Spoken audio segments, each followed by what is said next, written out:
તો રામ રામ ડાયરાને આવી ગયા છીએ ફરીથી વહેલા વહેલા ઉઠીને અમે લાગ્યા માતાજીને પગે લાગીને પછી અમે ગયા. હું અને મારો ભાઈ દિલીપ બે જઈ રહ્યા છીએ આજ કામે રોપા ભરવાના.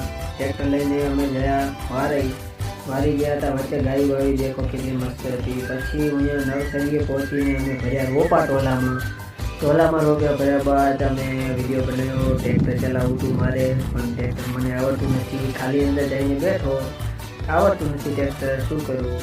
પછી એના પછી અમે દેખવા હતા ને કેટલા ટ્રેક્ટર અમે લઈને આવ્યા હતા. એક અમે બેઠા પછી બે સામે પડ્યા ત્રણ હતા. પછી અમે અમારા ગામની ખારીની અંદર પહોંચીને પછી અહીંયા રોપા ખાલી કર્યા. દેખો કેવી રીતે ખાલી કર્યા છે. પછી મેં બધા અહીંયા રોપા મસ્ત ગોઠવી નાખ્યા. પછી ગોઠવીને અમે હવા મસ્ત ચાલી રહી છે, હવાનો આનંદ લીધો, નજારાનો આનંદ લઈને પછી અમે ટોલામાં બેસી ગયા અને પછી આવી ગયા ઘરે.